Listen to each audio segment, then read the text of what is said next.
نعم المولى ونعم النصير. أعوذ بالله من الشيطان الرجيم. بسم الله الرحمن الرحيم. الحمد لله الذي يؤمن الخائفين وينجي الصالحين ويضع المستكبرين ويهلك ملوكا ويستخلف آخرين.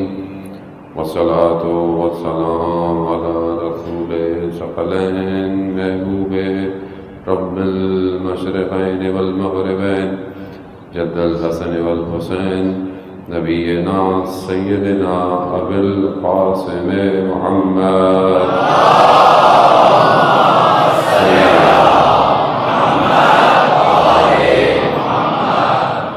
وآله الطيبين الطاهرين المعصومين لا سيما بقية الله في الأرضين روحي وأرواحنا لتراب مقدم الفداء ولعنة الله على أعدائهم أجمعين. بسم الله الرحمن الرحيم. رب اشرح لي صدري ويسر لي أمري واحلل عقدة من لساني يفقهوا قولي. أما بعد فقد قال الله وتبارك وتعالى في كتابه الحكيم والقرآن المجيد وما خلقت الجن والإنس إلا ليعبدون. صلوات الله.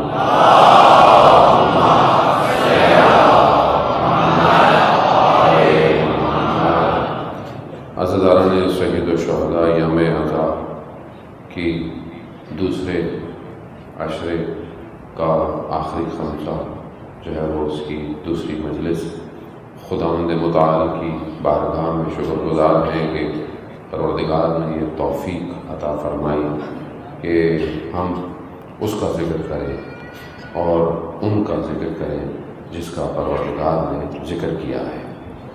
پروردگار نے اس کائنات کو کسی مقصد کے لیے خلق کیا اور اس مقصد تک پہنچنے کے لیے پروردگار نے اپنے ہادیوں کو ہمارے درمیان میں بھیجا ہے. پروردگار بہتر جانتا ہے کہ وہ کس کا انتخاب کر رہا ہے اور اس کا انتخاب سب سے افضل ہے. کیونکہ راستہ اسی کا ہے، خلقت اسی کی ہے، ہدف اسی نے ڈیفائن کیا ہے اور مخلوق بھی اسی کی ہے. جب سب کچھ اس کا ہو، ہماری جان اسی کے قبضے میں، ہماری سانسیں اسی کی ہیں، ہمیں رزق سب کچھ زمین اور آسمان سے وہی دیتا ہے، مگر اس نے انسان کو امتحان میں کھڑا کیا ہے کہ سب کچھ میرا ہے مگر میں تمہیں مرضیاں تمہارے اختیار کی دے رہا ہوں. عزیزان محترم، اب یہ جو مرضی ہے یہ خدا نے ہمیں اختیار دیا ہے کہ آیا اس کو بھی ہم خدا کو دے دیں یا اپنے نفس کو دے دیں. اسی کی جنگ ہے ساری. یہ جو ساری جنگ آپ کو بشریت میں نظر آتی ہے وہ اسی کی ہے کہ سب کچھ تو اسی کا ہے تو اس کو بھی زبردستی لے لیتا. پروردگار جب اپنی مرضی سے تو سارے کام تو تیری مرضی کے ہی ہیں، کوئی تیری مرضی کے بغیر نہ زندہ ہے نہ مر رہا ہے نہ آسمان ہے نہ زمین ہے، تو پھر یہ ہمیں کیوں امتحان میں ڈال دیا؟ ابھی جوان جو ہیں وہ سوال کرتے ہیں کہ بھائی ہمارا کیا قصور ہے، ہمیں تو اللہ نے پیدا کر دیا اب ہم تو کریں گے. تو بھائی اللہ نے 1,24,000 بھی تو بھیجے، یہی بتانے بھیجے کہ راستہ یہ ہے، اب آگے تمہاری مرضی ہے. اب یہ جو مرضیاں ہیں اسی کی تربیت کے لیے، اسی کو ڈائریکشن دینے کے لیے اللہ نے اپنا نظام دنیا میں بھیجا ہے اور اسی مرضیوں کو چھیننے کے لیے، ان کو اغوا کرنے کے لیے پروردگار نے پہلے شیطان کا امتحان لیا. جب وہ ناکام ہو گیا تو اس نے بولا کہ مجھے اجازت دے، اب تو ناکام ہو گیا ہوں، باہر نکال دیا گیا ہوں، تو اب میں کوشش کروں کہ اپنی کمپنی میں لوگوں کو ایڈمٹ کروں، لوگوں کو ہائر کروں. اب اس ہائرنگ کے لیے تو اس نے کہا مجھے پروردگار مہلت دے وقت معلوم تک، تو میں بھی جو ہے وہ اپنی جو ہے وہ مرضیاں ان سے اور اپنی مرضیاں ان کو دوں گا اور ان کی مرضیاں ان سے دوں گا. بہرحال کل بھی میں نے منع کیا تھا اگر کوئی موبائل سے لائیو چلا رہا ہے بڑی مہربانی کرے موبائل سے لائیو نہ چلائے. آپ کا مسئلہ نہیں ہے، یہ مسئلہ جو ہے وہ تھوڑا سوشل میڈیا کا ہے، اور آج کل حالات مناسب نہیں ہے. انسان ہے، کوئی نہ کوئی غلطی انسان سے ہو جاتی ہے. میڈیا انسان کے کنٹرول میں ہونا چاہیے، یہ بہت ضروری ہے عزیزان محترم. معاشرہ میں بریکٹ میں کہوں گا کہ جذبات سے کام نہیں لیا جا سکتا. معاملہ بہت لمبا ہے، اور سیاست اور فتنے بھی بہت لمبے ہیں. اس کو سمجھنے کی کوشش کریں. یہ جذبات سے معاملے حل نہیں ہوتے، یہاں عقل اور فراست چاہیے. فتنوں کو سمجھنے کی کوشش کریں. فتنے کیا ہیں، آخری زمانے کے فتنے کیا ہیں، بہت خطرناک ہیں. بہت زیادہ انسان جو ہے وہ آزمائش میں، اس لیے بہرحال طریقے سے، اور دشمن جو چنگاری جلانا چاہتا ہے اس کو نہ جلائیں بلکہ اس کو بجھائیں. اور ویسے بھی دیکھیں نا، ان مجلسوں میں آپ دوسرے کو دعوت دیں کہ آپ آئیے، تاکہ اسے پتہ چلے کہ حسین کیا ہے. اگر آپ ان مجلسوں کو ایسا کر دیں گے کہ دوسرا نہیں آئے گا، تو آپ نے تو امام حسین کو ایک فرقے کا بنا دیا. اب امام حسین کیا فرقے کے تھے؟ یہی تو آپ کو اور ہم نے چند دنوں میں سیکھنا ہے کہ امام ہے کیا، امام کسے کہتے ہیں. یہی ہماری غلط فہمی بہرحال میرے جیسے طالب علم سے ہی ہوئی ہے کہ ہم سمجھ نہیں پائے. عزیزان محترم، بریکٹ کلوز، یہ جو اغوا کرنے والا ہے اس نے بڑی ریاضت کی ہے، اس نے بڑی محنت کی ہے. اس نے ایسا نہیں کیا کہ مطلب 5 وقت کی نماز پڑھی اور یہ آ گیا ہے. نہیں، روایات کہتی ہیں اس نے 2 رکعت نماز 4000 سال میں پڑھی ہے. 2 رکعت 4000 سال، 4000 سال. 5 منٹ رکوع کر سکتے ہیں؟ 5 منٹ رکوع کر سکتے ہیں؟ 1 منٹ سجدہ کر سکتے ہیں؟ 4000 سال ریاضت ہے یہ اس کی. یعنی ایسے وہ نہیں پہنچا ہوا کہ اندر گھوم رہا ہے، اس نے محنت کی ہے، وہ محنت کر کے آیا ہے یہاں تک. اس کو اجازت بھی مل گئی، ہاں جاؤ، اجازت دے دی، مگر سوائے مخلصین بندوں کے، باقیوں کو اغوا کر لو. اب یہاں پر اب ہم سب اس مقام پہ تو نہیں ہیں کہ ہمارے پاس نہ آئے، شیطان ہمارے پاس نہ آئے. وہ تو آئے گا، وہ سب کے پاس آیا، وہ انبیاء کے پاس بھی آیا لیکن اسے ختم کر دیا گیا. کہیں اجازت نہیں ملی، کہیں مار دیا گیا اس کو انبیاء کے نزدیک، اولیاء کے نزدیک. لیکن باقیوں کے پاس وہ آئے گا، وہ آتا ہے. اسی لیے قرآن جو ہے وہ یہ کہتا ہے کہ وہ جو تم نے عہد کیا ہے پروردگار سے، اس عہد کو نبھاؤ، شیطان کی بندگی مت کرو. شیطان تمہارا کھلا آشکار دشمن ہے، عدو مبین ہے. لیکن ہمیں تو ایسا لگتا ہے ہمارا دشمن کوئی ہے ہی نہیں شیطان. شیطان کہاں ہے؟ شیطان کے بارے میں کبھی سوچا ہم نے؟ ہم اتنے مصروف ہیں زندگی میں، ہمیں پتہ ہی نہیں ہے.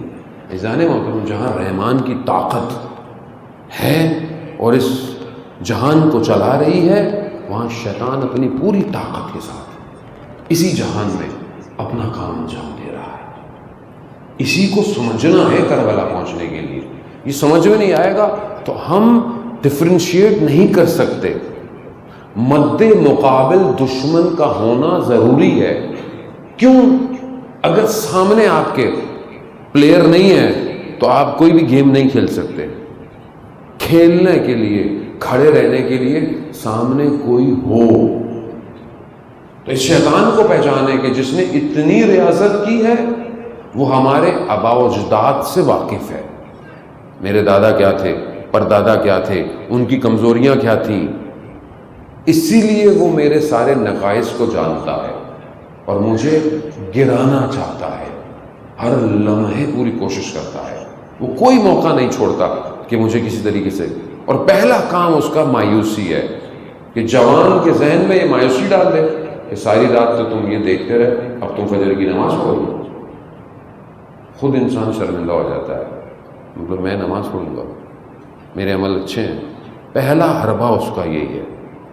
وہ سرگوشی کرتا ہے اندر کام میں کہ تم نے کام کرو گے تو اپنے آپ کو دیکھا ہے تم نے. یہ مایوسی ہے، پہلا حربہ یہ گرا دیتا ہے. وہ اس سے کیسے بچیں؟ اور مولانا ہم لوگ پتہ نہیں کیا سننے آئے تھے، آپ شیطان کی باتیں لے کے بیٹھ گئے.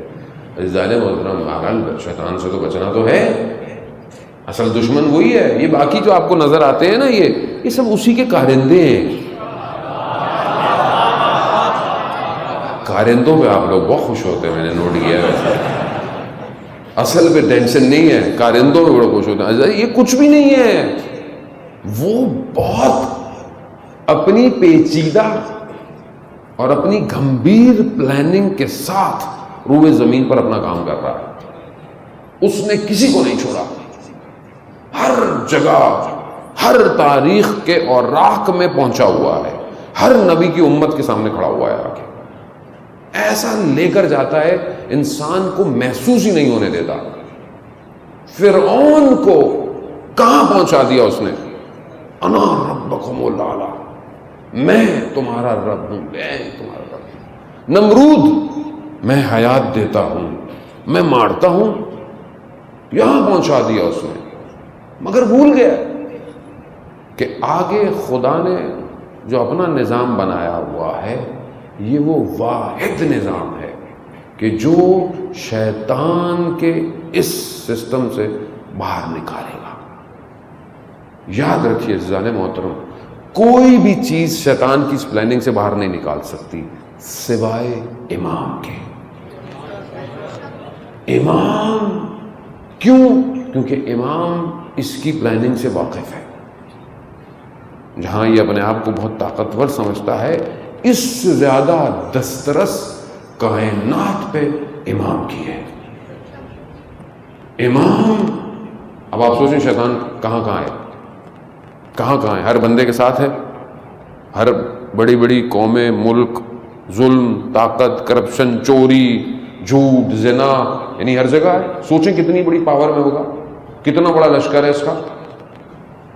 اور جو شیطان بزرگ ہے وہ الگ، دنیا کے اوپر الگ حاکم. تو آپ سوچیں کہ ابھی کتنی پاور میں ہے وہ ظاہراً. اس کے مقابلے میں کون سا دنیا کا نظام کھڑا ہوگا؟ کون کھڑا ہوگا مجھے آپ بتائیں؟ کون ہے جو اس کو سمجھتا ہے؟ وہی سمجھے گا نا جن کے عقیدے میں سب سے افضل اللہ کا نمائندہ ہوتا ہے. وہی کھڑا ہوگا، وہی جس کے ہاں امام حاضر ہے، وہی جس کے ہاں امام جو ہے وہ معصوم ہے، وہی کھڑا ہوگا. آپ دوسروں سے کیا امید رکھتے ہیں؟ کون اس کا مقابلہ کر سکتا ہے؟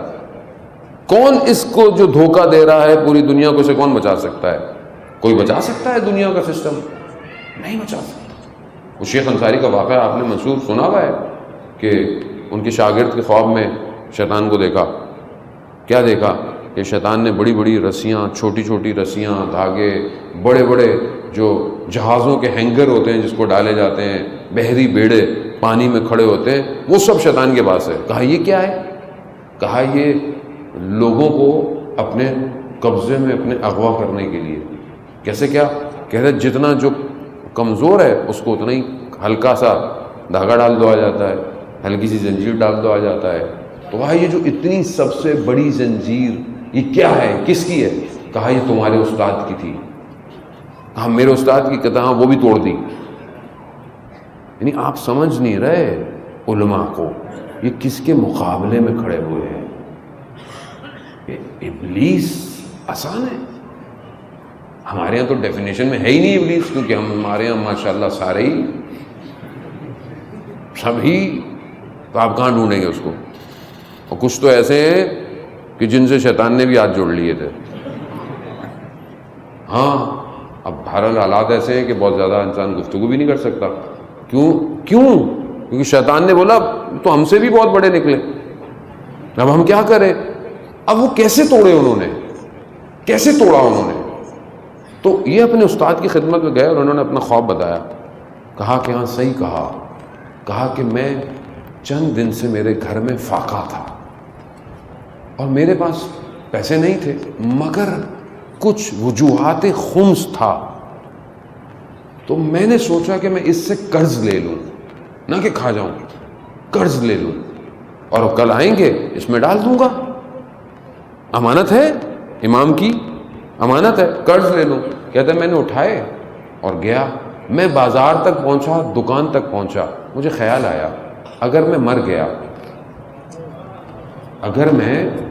گیا تو کسے کیا پتا کہ یہ میں نے قرض لیا تھا۔ گناہ نہیں کر رہے، ہاں کوئی ایسی چیز نہیں ہے، لیکن امتحان اسی حساب کا ہے جتنا بڑا عمل ہے۔ تو عزیزان محترم، ہم دھوکہ نہ کھائیں کہ ہمارے سامنے مقابلے میں شیطان نہیں آئے گا۔ مطلب جس کی 4000 سالہ عبادت کو خدا نے کھینچ لیا، کیوں کھینچ لیا؟ کہ امر الہی کو سجدہ نہیں کیا۔ آج اگر ہم کہتے ہیں نماز پڑھو، یہ کرو، نہیں مولانا کیا نماز ہر وقت کرتے رہتے ہیں، کیا مطلب؟ ایک سجدہ نہیں کیا اس نے، 6000 سال یا 4000 سال کا عمل خدا نے حبت کر لیا۔ ہم لوگ بہت خوبصورت ہیں کیا کہ کچھ بھی نہیں کرو خدا چھوڑ دے گا؟ کیا ہے مطلب ہمارے پاس؟ ہم بہت کیا اسپیشل ہیں کوئی لوگ؟ وہ بھی اس خدا کی مخلوق تھی نا وہ، مگر سجدہ نہیں کیا، بولا اچھا چھین لیا۔ تو ہمیں سجدے کرنے میں کیا پرابلم ہے؟ مولانا کیا نماز کی باتیں کرتے رہتے ہیں، نماز انہوں نے پڑھی تھی، وہ بھی پڑھتے تھے۔ بھائی نماز بغیر ولایت کے نماز ہی نہیں ہے۔ اب کوئی اٹھک بیٹھک جتنی کرتا رہے، ہماری ڈیفینیشن میں نماز وہی ہے جس کا عقیدہ علی ولی اللہ پر ہے، یہ ہمارا عقیدہ۔ خواہ ولایت کو مانیں گے، اور یہ میں خود اپنے کو خطابت کے جملے تھوڑی کہہ رہا ہوں آپ سے، یہ چھٹے امام جعفر صادق علیہ السلام، اللہم صلی علی محمد، یہ امام نے فرمایا۔ امام سے پوچھا یہ سب ہو، یہ ساری چیزیں ہوں؟ امام نے بولا سب کچھ ہو، بہترین نمازیں ہوں، ساری رات کھڑے ہوتے رہو، گرمیوں کے روزے رکھتے رہو، حج اور طواف اور سب کرتے رہو، مگر اگر ولایت نہیں، کچھ نہیں۔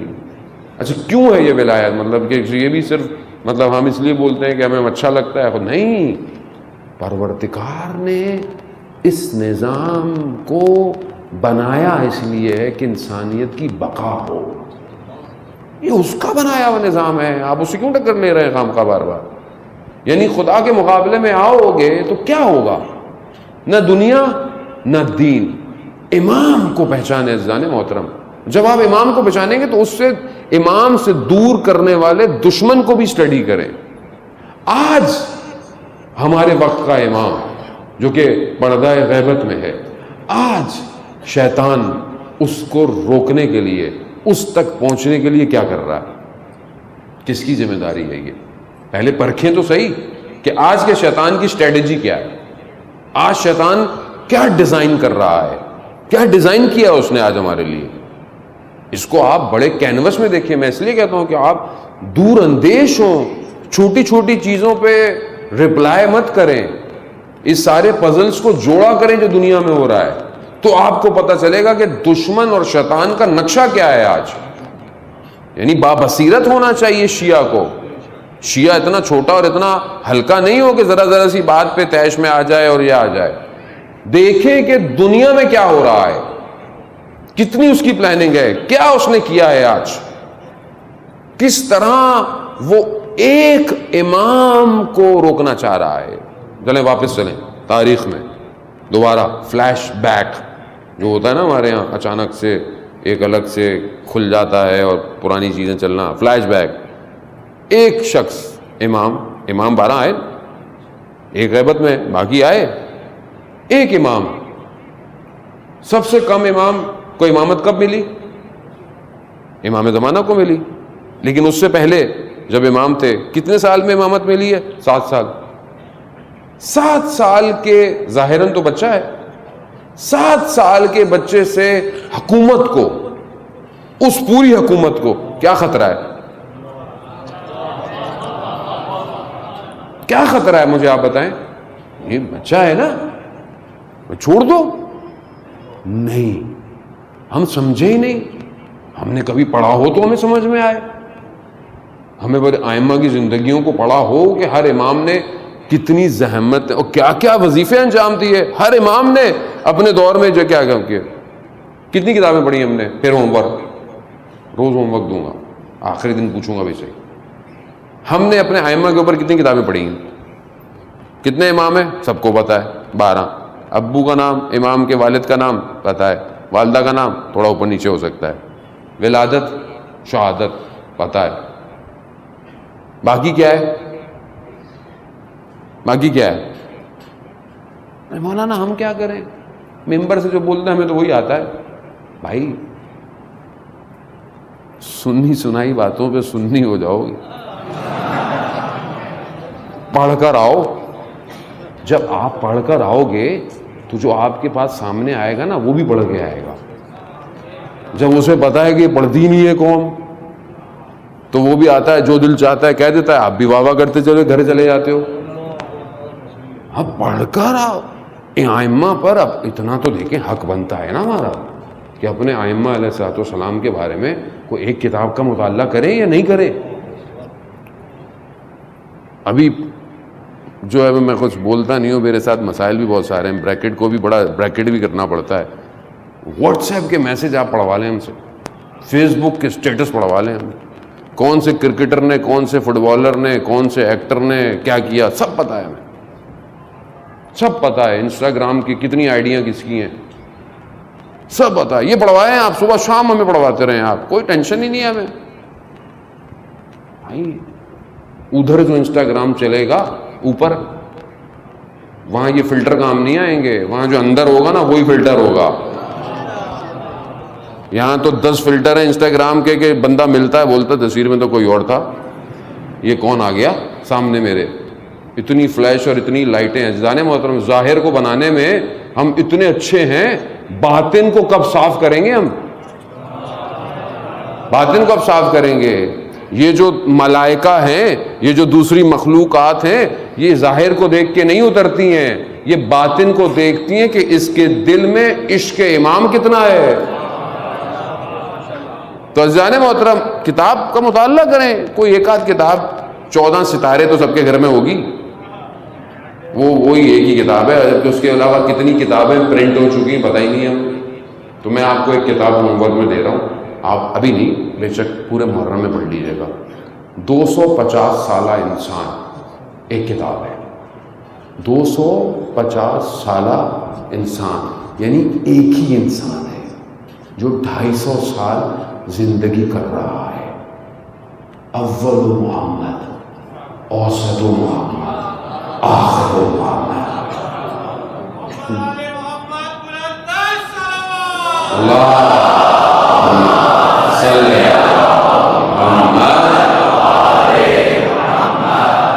250 سالہ انسان ایک ہی کتاب ہے. اس کے تو بہرحال والیوم بڑے بھی ہیں چھوٹے بھی ہیں دو، لیکن ایک چھوٹا والا پڑھ لیں. پڑھیں. اگر ابھی دل نہیں چاہ رہا، ہر امام کی ولادت شہادت صفحہ کھول لیں، کچھ 4 5 6 صفحے 10 صفحے پڑھیں. عزیزان محترم، دیکھیں ائمہ علیہ الصلوۃ والسلام کے مقابل کون تھا. کیا مشکل ہے ایک 7 سال کے امام سے، کیا مشکل ہے 9 سال کے امام سے، کیا مشکل ہے 25 سال کا یہ نواں امام جسے شہید کر دیا گیا. کیا مشکل ہے؟ کیوں پوری طاقت لگی ہوئی ہے اسی ایک شخص کے مقابلے میں. کیوں 8ویں امام کو مدینہ سے خراسان بلا لیا؟ کیوں 11ویں امام کو سامرا میں نظر بند کر دیا گیا؟ کوئی مل نہیں سکتا. آپ کیا سمجھتے ہیں 6ٹھے امام کے دور میں امام درس دیتے تھے اور لوگ نیچے بیٹھے ہوتے تھے؟ نہیں. کوئی سبزی والا بن کے، کوئی کس طرح آ کر امام کا شاگرد بنتا تھا. لکڑیوں کے اندر لیٹر چھپا کر جو ہے وہ ٹرانسفر کیے جاتے تھے. سمجھیں ائمہ کی زندگیوں کو، کیا خطر ہے ایک سے۔ اب واپس آئیں، فلیش بیک، آج پوری دنیا کو کیا خطرہ ہے ایک امام سے؟ اب سمجھ میں آیا؟ یہ جو اتنی پریشانی ہے ہم سے، صرف ہم سے ہی مشکل ہے، کیوں؟ کیونکہ صرف ہمارا عقیدہ یہ ہے امام زندہ ہے۔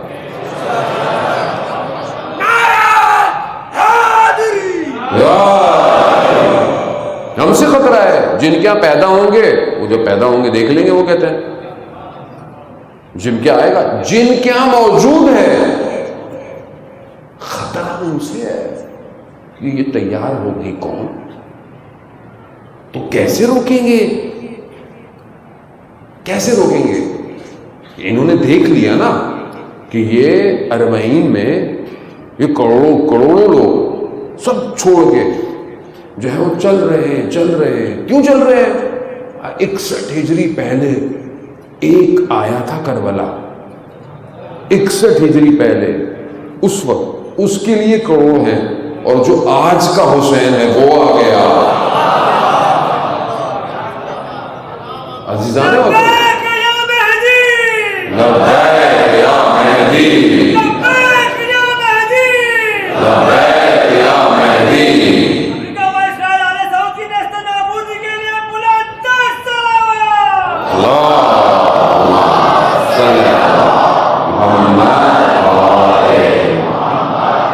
امام کو پہچانے، ہم نہیں پہچان رہے، وہ پہچانتے ہیں امام کو۔ انہیں خطرہ ہے، انہیں پتا ہے یہ ایک آیا سب الٹ دے گا۔ کیوں؟ کیونکہ ہم سے زیادہ حدیثیں انہوں نے پڑھی ہوئی ہیں۔ کیونکہ حدیث ہے کہ جو آخری آئے گا دنیا کے سارے طاغوتی نظام کو پلٹ دے گا، عدالت کو اجرا کرے گا پوری دنیا کے اوپر۔ ایک سے خطرہ ہے انہیں، اسی ایک تک نہیں پہنچنے دیتے، نہیں پہنچنے دیتے۔ آپ دیکھیں انہوں نے کتنا کام کیا ہے، ہر طریقے سے، فائنینشلی پاورفل، جو کر سکتے تھے، یعنی ظاہری طاقت کے ذریعے سے، باطنی قوتوں کے ذریعے سے۔ جب کچھ نہیں ہو پایا تو انہوں نے بولا ان کے اندر ہی گھس جاؤ، ان کے اندر ہی گھس جاؤ۔ ان کی وہ جو مجلسیں ہیں جو انہیں امام تک لے کے جاتی ہیں، انہیں ہائی چیک کر لو۔ ابھی تھوڑی سی بھاری بات ہے نا، جب اپنی بات ہو تھوڑی سی مشکل ہو جاتی ہے، تھوڑی سی دوسروں کی باتیں ہوں تو بہت اچھا ہے، اپنی بات میں نا تھوڑا سا مشکل ہو جاتی ہے۔ حقیقت یہی ہے کہ یہ جو آئے ہیں یہ حسین کے لیے آئے ہیں، اور اگر انہیں صحیح پیغام ملا تو یہ آخری کے ہو جائیں گے۔ تو انہیں کیا کرو؟ انہیں تاریخ میں ہی رہنے دو، انہیں پیچھے ہی رہنے دو، انہیں صرف خیبر خندق سناتے رہو۔ یہ فضائل سے انکار نہیں ہے نہ، میں ہمیشہ کہتا ہوں کہ آپ خیبر بتائیں، خندق بتائیں، نہیں بتایا تو لوگ اپنی ڈائریوں میں ثبت کر رہے ہیں خیبر بھی ہم نے اکھاڑا، کل کو یہ بھی آ جائے گا کتاب میں۔ بھائی پہلے کہہ دیا، کئی دنوں تک تو انتظار کرتے رہے، جب نہیں ہو پایا تو آپشن ہی نہیں تھا، پھر یہی تھا ایک آپشن۔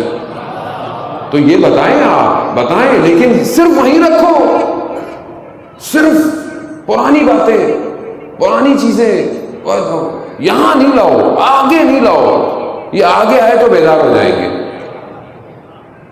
اور جو آگے آنے کی باتیں کرے اس کو کہو یہ تو آزاداری کا دشمن ہے۔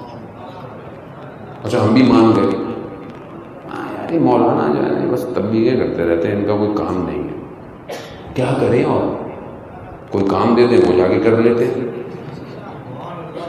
بھائی ہم نے تو یہی پڑھا ہے حوضے میں جا کے کہ پہلے خود انسان بنو، پھر دوسروں کو دعوت دو۔ اگر انسان بن گئے تو امام کے کام آئیں گے، کیونکہ امام کو انسان چاہیے۔ باقی میں اور کچھ نہیں کہوں گا آپ سے۔ عزیزان محترم سمجھیں اس کو، یعنی ہم سوچیں تو صحیح کہ ہمارے ساتھ ہوا کیا۔ اب ہمیں پریشانی ہوتی ہے، دیکھیں خدا نہ خواستہ نہ کسی شخص سے دشمنی ہے، نہ کسی سے، ہم تو کسی کو نام بھی نہیں لیا آج تک، کوشش کرتے ہیں کسی ضرورت ہی نہیں نام لینے کی. ہم تو معیارات کی بات کرتے ہیں جو اہل بیت نے دیے. آپ اس معیارات پہ ہمیں بھی پرکھیں کہ یہ جو آ رہا ہے یہ اس معیار پہ ہے کہ نہیں ہے. اس قوم کو جانا ہی امام کے پاس ہے، نہیں جا رہی تو یہ اپنا خود نقصان کر رہی ہے. اور دشمن کی پوری طاقت ہے، امام کو تو نہیں روک سکتا نا، وہ امام تک تو اس کی رسائی نہیں ہے، نفوذ نہیں کر سکتا. کہاں نفوذ کرے گا؟ ہمارے اندر کرے گا کہ یہ تیار نہ ہو، ان کو کھوکھلا رکھو، ان کو گمراہ رکھو، ان کو غافل رکھو. اور اس نے پورا نظام چلایا. اب آپ دیکھیں کہ ہمارے اندر بیداری نہیں ہے. یعنی ہمارے اندر ہوتا ہے نا کہ انسان بیدار ہو، اٹھے، کام کرے، کچھ اسٹریٹجی بنائے، کچھ چیزوں کو ڈیزائن کرے. کیوں نہیں ہے؟ بس ان کو مشغول رکھو. آپ دیکھ لیں کہ کتنے اچھے اچھے شاعر پڑھتے ہیں ہمارے بزرگوار.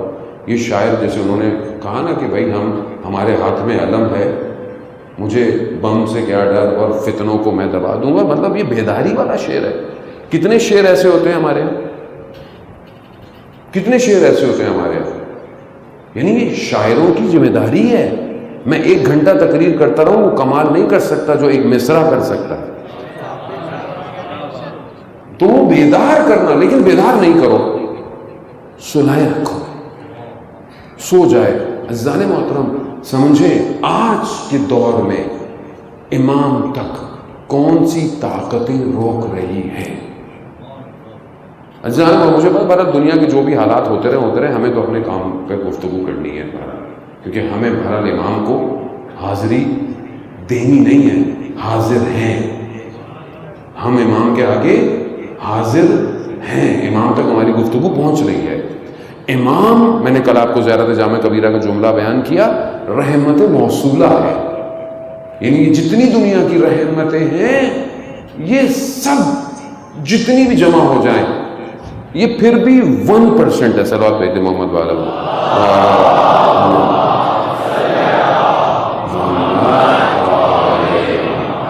یہ جتنی بھی جمع ہو جائیں یہ 1% ہے. اور یہ سب کچھ جو دنیا میں دے رہا ہے پروردگار، رزق ہے، علم ہے، جو کچھ ہے، یہ سب وہ اپنے اس امام کے وسیلے سے دیتا ہے. یہ اس کا نظام ہے. اب اگر ہم چاہیں یا نہ چاہیں ہم اپنے آپ کو اس سے جدا نہیں کر سکتے. جیسے مثال کے طور پر بچہ چھوٹا ہوتا ہے، اس کو رزق اس کی ماں کے وسیلے سے ملتا ہے. دیتا کون ہے؟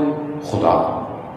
اب بچہ بڑا ہو جاتا ہے، ماں سے وہ رزق اس کا ختم ہو جاتا ہے، لیکن کیا اس کی رحمت ختم ہو جاتی ہے؟ اب خدا اس کو کوئی اور رزق دیتا ہے. یعنی وہ ہر وقت اس رحمت کے ساتھ جڑا رہتا ہے. اسی طرح نہ صرف اس عالم میں، جب ہم اس عالم سے دوسرے عالم میں چلے بھی جائیں تو امام تسبیح کا وہ نخ ہے کہ جو ہر عالم میں رحمت موصولہ ہے، ہر عالم میں. یعنی اس سے جدائی ممکن ہی نہیں ہے، ہو نہیں سکتے، آپ دور ہی نہیں ہو سکتے سوائے اس کے کہ آپ خود اپنا رشتہ منقطع کر دیں. اور وہ کیسے ہوگا؟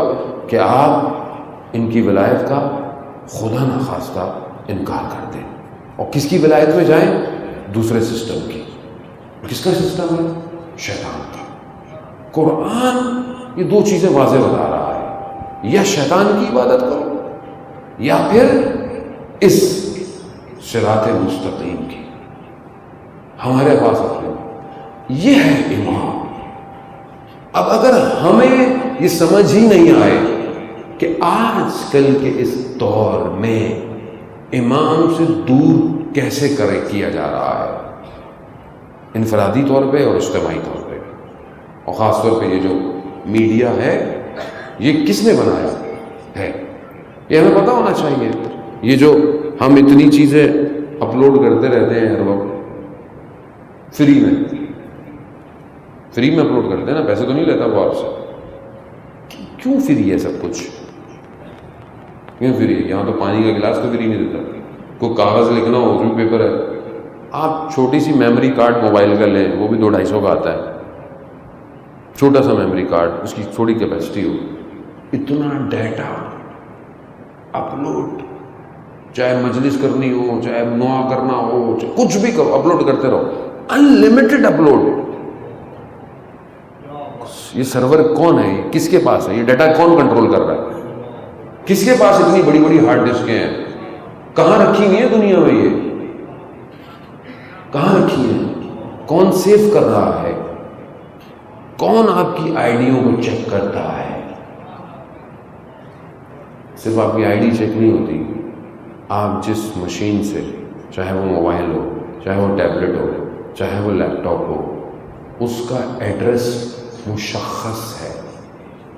وہ میک ایڈریس آپ کا وہیں پہنچتا ہے کہ کون سا کمپیوٹر دنیا میں کس جگہ بیٹھا کیا کر رہا ہے. کس کا سسٹم ہے؟ وہ جب دل چاہے آپ کی تصویر ریکارڈ کر سکتا ہے، وہ جب دل چاہے آپ کی باتوں کو ریکارڈ کر سکتا ہے. آپ خود ایکسس دیتے ہیں.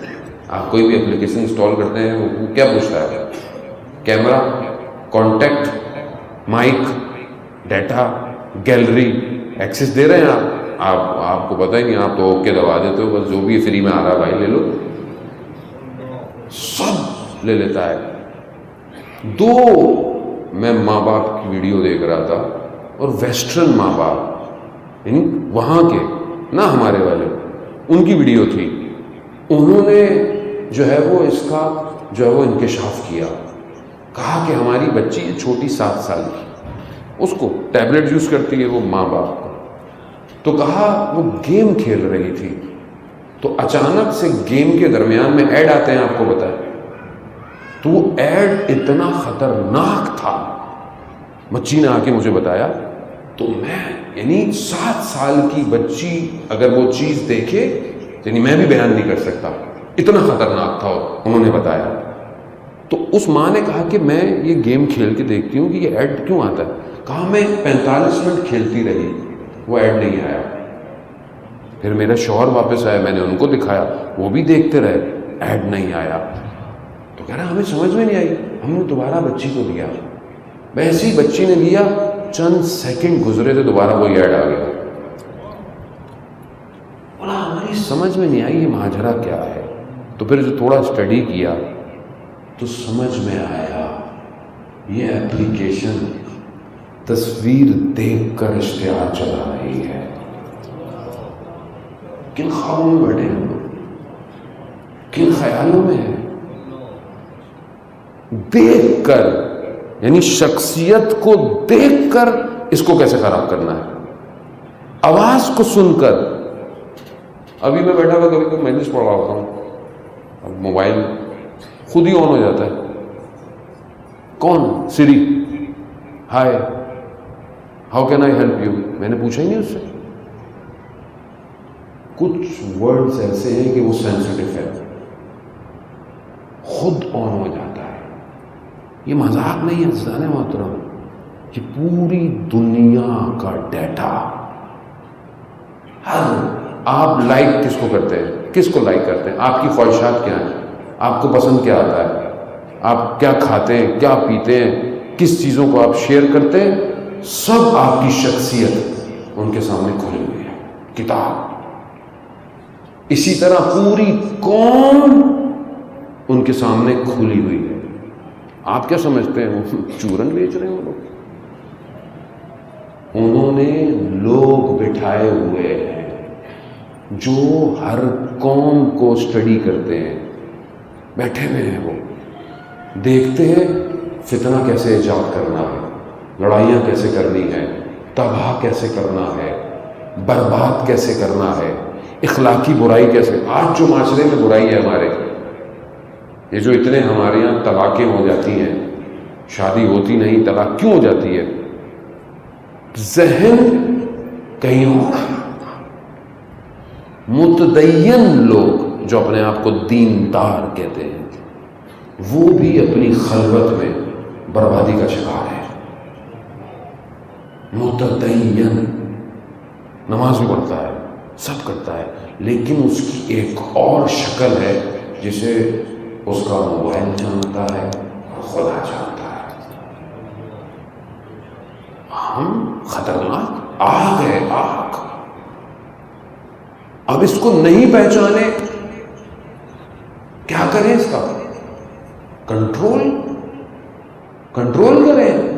دنیا کی حکومتوں نے کئی ایپلیکیشن سافٹ ویئر کو بند کیا ہوا ہے۔ چائنا کنٹرولڈ ہے پورا۔ کرونا آیا ووہان سے آیا نا، ہم کہتے ہیں جی ووہان سے آیا، یورپ میں بھی تھا، ووہان میں آؤٹ بریک ہوا وائرس کا۔ ووہان سے شنگائی نہیں پہنچا کرونا، کیوں نہیں پہنچا؟ پوری دنیا کو جوس نکال دیا انہوں نے ہر جگہ۔ یہاں کراچی میں ہے تو حیدرآباد میں بھی ہے، جامشوروں میں بھی ہے، سکھرے میں بھی ہے، لڑکانہ۔ بھائی ووہان سے برابر والے صوبے میں نہیں گیا، کیوں نہیں گیا؟ میڈیا کنٹرول، سب چائنیز میں، کوئی بھی چیز باہر نہیں جا سکتی۔ قوم ایسی اپنے آپ کو چلاتی ہے، ہر چیز کنٹرول ہے، فلٹر لگے ہوئے ہیں، کچھ بھی کر لیں آپ۔ واٹس ایپ بھی نہیں چلتا وہاں، فیس بک تو دور کی بات۔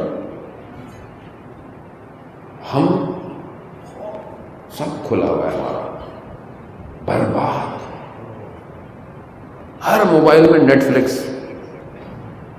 سارے سیزن دیکھتی ہے قوم۔ ویسے کوارنٹائن میں پرتگال غازی دیکھتے رہے ہم لوگ، وہ الگ قوم کو ایک ڈرامے پہ لگا دیا، ڈراموں نے ڈراموں پہ لگا دیا۔ کیا دکھا رہے ہیں آپ کو؟ بربریت، کرسچنز کو مار رہے ہیں، ہیرو بن گئے ہم۔ میڈیا جھوٹی تاریخیں بناتا ہے۔ کوریا کو کتنے عرصہ ہوا آپ کو پتا ہے آزاد ہوئے ہوئے؟ 50-60 سال کوریا کو آزاد۔ کوریا کے آپ ہسٹری کے ڈرامے دیکھیں، ایسا لگتا ہے چائنا ان کا صوبہ ہے۔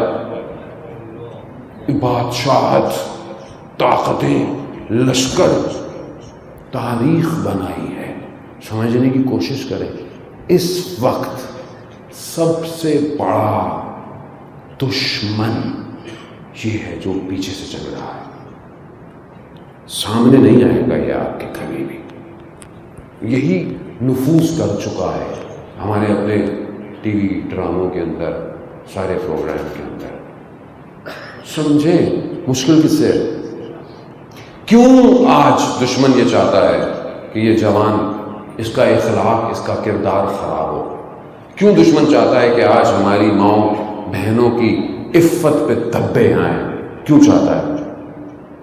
تو جب انسان حرام تعلقات رکھے گا تو آگے معاشرہ کیسے بڑھے گا؟ سمجھنے کی کوشش کریں عزیزان محترم۔ ہم امام کے منتظر ہیں، امام تک پہنچنا آسان نہیں ہے۔ شیطان کو سمجھیں، وہ کہاں سے اپنی پلاننگ کو لے کر یہاں تک پہنچا ہے، اور اس ٹائم اپنی پوری طاقت کے ساتھ مقابلے پہ کھڑا ہوا ہے۔ تو ہمیں کیا کرنا چاہیے؟ پوری طاقت کے ساتھ مقابلہ کرنا ہے۔ جو ہتھیار اس کے پاس ہیں وہی ہتھیار ہمیں اختیار کرنے پڑیں گے۔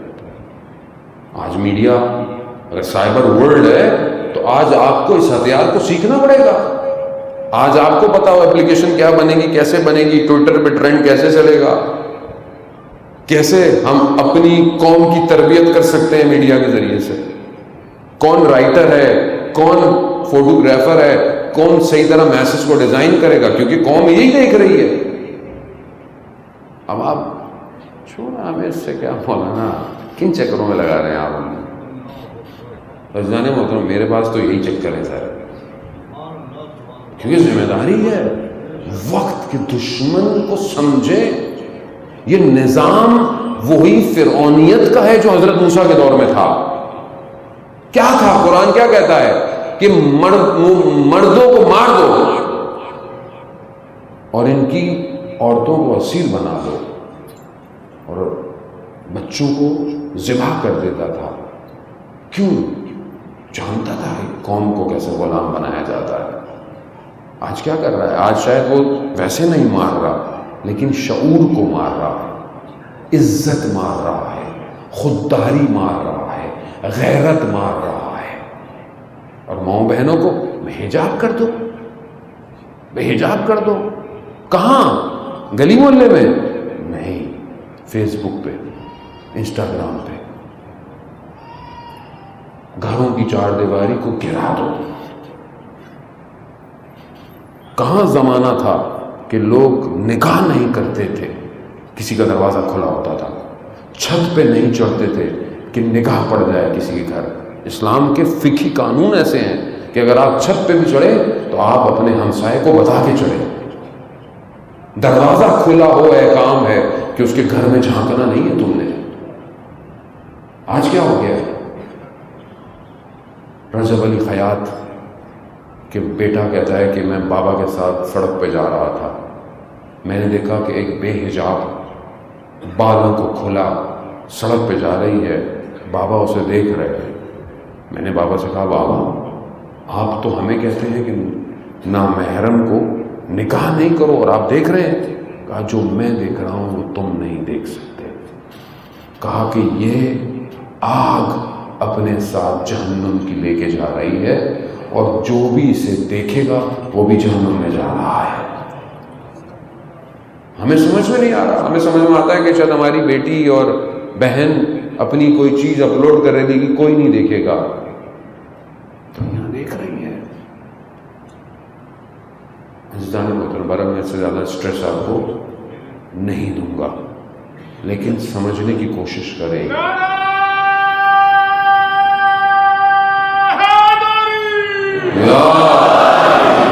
اس رحمت کو سمجھے. اب امام سمجھ میں آیا آپ کو مقابلہ کتنا بڑا ہے؟ میٹھی میٹھی گولیاں تو بہت مزے آتی ہے نا مجلس میں ہم لوگوں کو، اصل میں کام ملنا ذرا مشکل ہے تھوڑا سا. بس مولانا واہ واہ کروا دیں، ہم بھی گھر میں جا کے سو جائیں، آپ بھی لفافہ لیں، آرام سے گھر چلے جائیں. کیا ٹینشن دے رہے ہیں ہم لوگوں کو؟ یہ آسان ہے، یہ ذمہ داری نہیں ہے. قوم کے جوانوں کو کوئی ڈیوٹی نہیں دینی ہے. تو کربلا سمجھ میں نہیں آئی. پھر ہمیں کربلا ذمہ داری مانگ رہی ہے، ڈیوٹی مانگ رہی ہے. اس قابل تو ہو کہ دشمن مجبور ہو تمہیں شہید کرنے پر.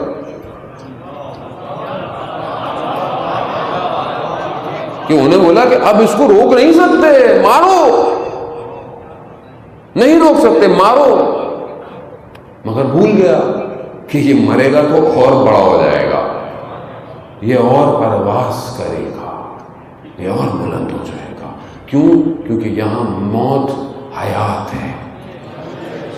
یہاں موت کیوں حیات ہے؟ کیونکہ امام کے گرد گھوم رہا ہے. یہ ہے امام کربلا میں. کتنے کو مارنے کی کوشش کی، کتنے ہزاروں تھے، سب پہ لعنت، اور یہاں چند تھے سب پہ سلام.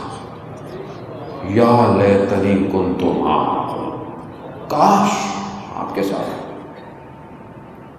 ایک عالم دین نے خواب میں ایک اصحاب امام کو دیکھا، کربلا کی جگہ دیکھی کہ کس طرح اس نے سینے پہ تیر کھائے. پوچھا یہ مقام کیسے ملا، یہ طاقت کیسے ملی کہ سینہ سپیر بن گیا، شیلڈ بن گیا، تیروں کو کھا رہے ہو کیسے؟ اس نے اشارہ کیا، کہا حب الحسین، حب الحسین، یہ ہے محبت. یہ کربلا، کربلا عشق مانگتی ہے. کربلا اس پروانے کی طرح شمع کے گرد گھومتے ہوئے جلنا مانگتی ہے. میں جل جاؤں، یہ روشن رہے، میری کیا حیثیت. سید مہدی بحر العلوم بیان کرتے ہیں کہ بصرہ کا کوئی مسیح تھا، کرسچن تھا، بڑا تجار تھا، تاجر تھا. اپنے مال کو کیش کرا کر بغداد سے کشتی میں بیٹھا جا رہا تھا کہ ایک جگہ پر کہیں کسی قریب آیا تو کچھ لوگوں نے حملہ کر دیا. جو کشتی میں لوگ تھے مر گئے، اس کو بھی اتنا مارا لیکن یہ بے ہوش ہو گیا، مرا نہیں، پڑا. پھر کہیں قبیلے نے، کسی نے دیکھا تو اس کے اندر جان ہے، تو اس پر رحم کیا، اس کو لے گئے اپنے قبیلے میں، اور وہاں جا کر وہ جو قبیلے کا سردار تھا اسے پتہ چل گیا کہ یہ مسیح ہے، یہ مسلمان نہیں ہے، لیکن اس نے اس کو رکھا۔ جب یہ ٹھیک ہو گیا تو اسے بہرحال کھانا کھلایا پلایا۔ ایام غدیر آ گئے، وہ قبیلہ شیعوں کا قبیلہ تھا، انہوں نے کہا کہ ہم ان ایام غدیر میں نجف جاتے ہیں اور پیدل جاتے ہیں، اپنا سامان خود لے کے جاتے ہیں۔ تو کہا کہ تم یہاں رہو، یہ تمہارا لوگ خیال رکھیں گے۔ کہا نہیں، مجھے کسی کے آسرے پہ چھوڑ کے نہ جائیں، انہیں پتہ چل گیا میں کون ہوں تو یہ نہ ہو کہ مجھے تکلیف دیں۔ کہا نہیں نہیں، یہ تمہارا خیال رکھیں گے۔ کہا نہیں، مجھے صرف آپ پہ یقین ہے۔ کہا دیکھو میں تمہیں لے کے نہیں جا سکتا کیونکہ ہم پیدل جاتے ہیں۔ کہا میں بھی آپ کے ساتھ پیدل ہی جاؤں گا۔ کہا کہ خود سامان، کہتا ہے جو بھی ہے میں آپ کے ساتھ۔ خیر لے گئے وہاں زیارتیں کی، غدیر کا دن گزرا، یہ سب ہوا، یہ بھی ان کے ساتھ ہے۔ وقت آیا تو انہوں نے اپنے آدھے قبیلے کو واپس بھیجا اور کہا کہ کیونکہ کربلا کے ایام قریب ہیں، ہم ایام عاشورہ کربلا کریں گے۔ اس کو بولا کہ تم چلے جاؤ۔ کہا میں نہیں جاؤں گا۔ کہا میں آپ کے ساتھ ہی جاؤں گا۔ خلاصہ چلا گیا، مگر جب پہنچے تو عصر عاشور ہو چکی تھی، عصر عاشور ہو چکی تھی۔ تو انہوں نے اسے ایک جگہ بٹھا دیا، کہا کہ دیکھو ہم جا رہے ہیں، آج ساری رات ہم عبادتیں کریں گے، گریہ کریں گے، ماتم کریں گے، تم یہ لباس عربی پہن کے بیٹھے رہنا، تمہیں کوئی کچھ نہیں کہے گا، اور یہ ہمارے سامان کی حفاظت کرنا۔ کہا کہ ٹھیک۔ اب اس نے کیا دیکھا رات کو کہ ہر جگہ سے رونے کی آوازیں، گریے کی آوازیں، عجیب نالوں، عجیب گریہ ہے، ہر جگہ ہر طرف سے لوگ آئے ہیں اور کربلا جمع ہو رہے ہیں اور رو رہے ہیں، گریہ کر رہے ہیں۔ اور پھر اس نے دیکھا کہ صبح سے پہلے ایک ایک کر کے قافلہ دور جا رہا ہے۔ اس کی سمجھ میں نہیں آیا معاملہ کیا ہے۔ اس نے اچانک سے دیکھا جس مقام پہ اس کو بٹھایا ہوا تھا، اس نے دیکھا کہ ایک بڑی کوئی معتبر شخصیت آئی، نورانی شخصیت، اور دو لوگ آئے اور ان کے ہاتھ میں کوئی دفتر ہے، کوئی کتاب ہے، رجسٹرڈ ہے، وہ کھولا گیا اور اس شخصیت نے پوچھا ہمارے زائرین کون کون تھے، سب کے نام لیے۔ امام نے اس کو دیکھا، کہا تم نے سب کے نام نہیں لکھے؟ انہوں نے قسم کھائی، کہہ رہا ہم نے سب کے نام لکھے۔ کہا نہیں، دوبارہ آئے، کہا ہم نے حتیٰ وہ جو ماں کی گود میں دودھ پیتا ہے، چاہے دور کھڑا ہے، چاہے کسی طرف ہے، چاہے کہیں رک گیا ہے، جو بھی کہیں کہیں بھی تھا، ہم نے سب کے نام لکھے ہوئے اس کے۔ امام نے کہا نہیں، تم نے سب کے نام نہیں لکھے۔ تو اس میں سے ایک شخص نے کہا ہاں یہ جو بیٹھا ہوا ہے نا، یہ مسیح ہے، یہ کرسچن ہے، یہ آپ کے لیے نہیں آیا تھا یہاں۔ امام نے کہا کہ جو یہاں آ گیا، جو یہاں آ گیا وہ ہمارا ظاہر ہے، ہم اسے کیسے اپنی رحمت سے باہر نکالیں۔ ہاں یہ بے ہوش ہو گیا، یہ بے ہوش ہو گیا۔ وہ جو آیا، وہ جو رئیس تھا قبیلے کا آیا، اس نے اس کو اٹھایا، کیا ہوا؟ اس نے کہا پہلے مجھے کلمہ پڑھاؤ۔ پہلے مسلمان ہوا، پھر اس نے بتایا یہ ہے حسین، ایک نگاہ سے کائنات پلٹ سکتا ہے حسین۔ ایک جملہ تھا نا خالی، جب کارواں روکا گیا، جب آئے امام کے مقابلے میں، امام نے پانی پلایا، جانوروں کو پانی پلایا، مقتل کہتا ہے 1000 لوگ تو پانی پلایا، تاریخ کہتی ہے۔ جب جانے لگے تو اس نے لگام پکڑ لی، گستاخی۔ امام نے کیا فرمایا؟ تیری ماں تیری عذاب میں بیٹھے۔ یہ جملہ امام نے ایسے نہیں کہا تھا، امام ہے، امام کا ہر جملہ ہدایت ہے۔ اس بات نے حر کے اندر چنگاری لگا دی۔ کیا کہا؟ کہا کہ اگر کوئی اور ہوتا تو میں بتاتا آپ کی والدہ کا بڑا احترام ہے. اللہ بس یہی ایک جملہ تھا. یہ شب عاشوراء حر ٹہل رہا ہے. حر کیا ہوا؟ کہا جنت اور جہنم کے درمیان دیکھ رہا ہے. آ گیا اپنے بیٹے کے ساتھ آ گیا. بعض روایات کہتی ہیں بھائی کے ساتھ آ گیا. امام کی خدمت میں آ گیا. امام نے بھی آنے دیا. کیوں؟ امام تو جانتے تھے کہ جسے ہماری ماں کی شفاعت مل جائے. نہیں جانتے، نہیں سمجھ سکتے کائنات کا راز سیدہ. نہیں سمجھ سکتے. ہمیں کیا پتا یہ کائنات کی خلقت کا ہدف کیا ہے. یہ بس آتے اس نے کیا کہا؟ مولا غلطی ہو گئی، پتا نہیں تھا، مجھے اجازت دے. اجازت لی. امام نے بھی نہیں روکا. آیا آخر میں تھا، گیا سب سے پہلے. آیا کیوں؟ کیونکہ سیدہ کی شفاعت تھی نا. آئے گا آخر میں لیکن جنت سب سے پہلے ملے گی. آیا جاتے وقت اس نے کہا کہ میں سادات سے اہل حرم سے بھی گیا، خیموں کے باہر خاک اٹھائی، سر پہ ڈالی اور کہا مجھے معاف کر دے. روز قیامت ہے، سیدہ کی بارگاہ میں میری شکایت مت کیجیے گا. ہاں سرکار محترم، خوب ہم بھی تو اس لیے آئے ہیں نا بھائی، ہم نے خود جیسی غلطی تو نہیں کی. ہم بھی خطاکار ہیں، گناہگار ہیں مولا.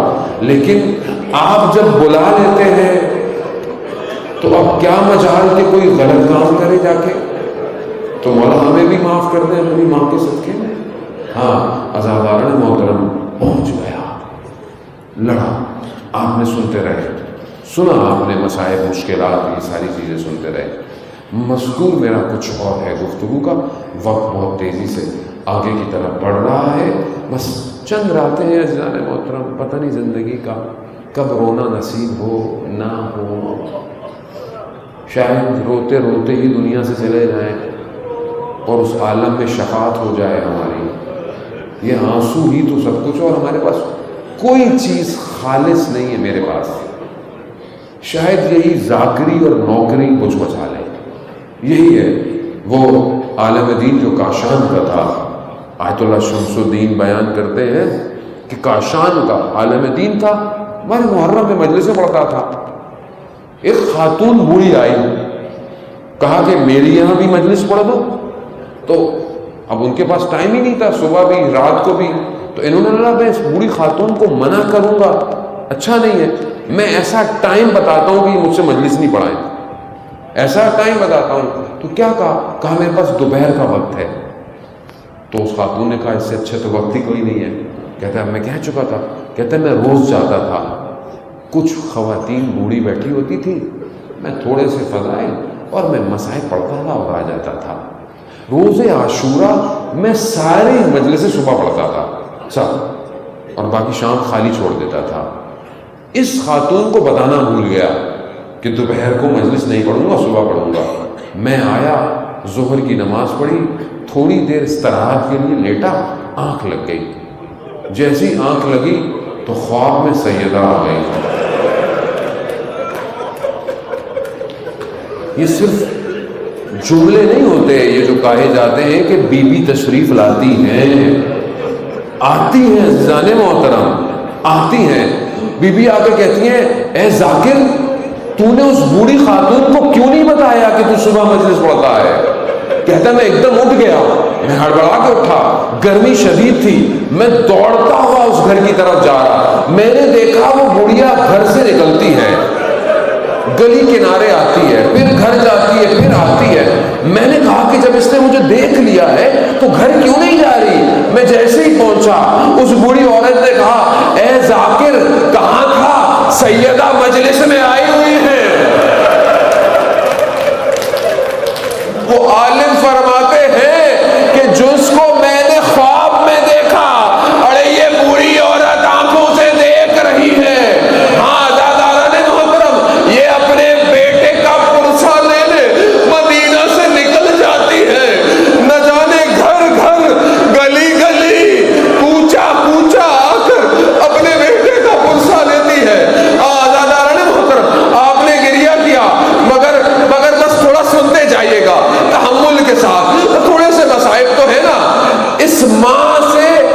مشابہت رکھنے والی ایک بچی ہے کربلا میں. بس اگر آپ کا ذہن پہنچ گیا تو مسائل تمام ہو گئے. مشابہت کسے کہتے ہیں؟ کہ کوئی ایسی چیز ہو نا کہ جو ان میں بھی پائی جائے اس میں بھی پائی جائے. اب اس بچی میں ایک مشابہت ہے اپنی دادی کے ساتھ. کیا ہے؟ آئے روز عاشورہ. روز عاشورہ جب آپ کو پتا ہے نا باپ کے جنازے پر بیٹیاں زینت ہوتی ہیں. باپ کا جنازہ ہو جائے نا بیٹیاں گریا کرتی ہیں, آہو بکا کرتی ہیں, زینت ہوتی ہے. روز عاشورہ جب یہ باپ گر گیا, وہ نیزے, وہ ستم, وہ تلواریں اپنی جگہ, وہ جب وقت آیا نا تو یہ بچی بھی باپ کے جنازے پر آئی ہے. اب اس بچی کو پیار سے نہیں ہٹایا, وہی کیا جو کوچہ بنی ہاشم میں مدینہ میں کیا تھا. تماچے تازیانے جدا ہوئی سکینہ.